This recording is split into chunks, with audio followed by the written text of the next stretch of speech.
Narito pong News TV Quick Response Team sa may bahagi ng North Avenue Station ng MRT kung saan dito po ay magiging parte ng itatayong bagong MRT-7. At dito nga po kanina ay sinagawa itong groundbreaking para sa naturang proyekto na magtatapos sa taong 2020. Pinangunahan ni Pangulo Aquino at ni Transportation Secretary Jun Abaya ang naturang seremonya. Samantala, inaasang mapapabilis ang biyahe pa norte kung matatapos agad o kapag natapos na itong MRT-7. Narito report ni Chino Gaston.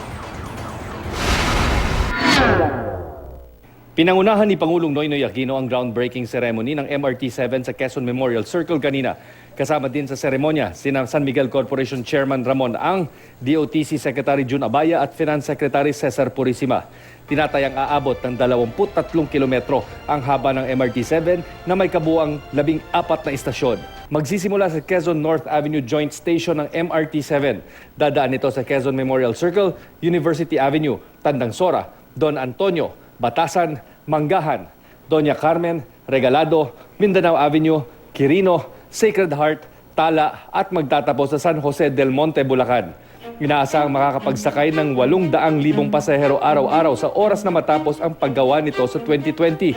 Ayon sa DOTC, maaaring makapagsakay ang MRT-7 ng hanggang sa 28,000 hanggang 38,000 na pasahero kada oras tuwing rush hour. Ang dating 3 oras na biyahe mula San Jose del Monte papunta sa Makati ay magiging 1 oras na lang daw. Idurugtong ang MRT Line 7 sa LRT Line 1 at MRT Line 3. Kasabay ng paggawa sa MRT Line 7, isang mahigit 20 kilometrong 6-lane highway rin na magdurugtong sa San Jose del Monte papunta sa NLEX ang gagawin. Target nito na mapadali ang paglalakbay sa mga lugar na panorte. Tinatayang gagastos ng mahigit 69 na bilyong piso upang mapagawa ang MRT-7.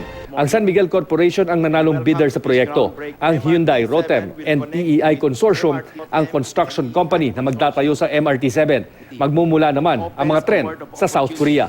Ayon sa DOTC, ilang problema sa right-of-way sa daraanan ng MRT Line 7 ang sinisikap nilang tapusin bago magsimula ang paggawa nito. Chino Gaston, GMA News.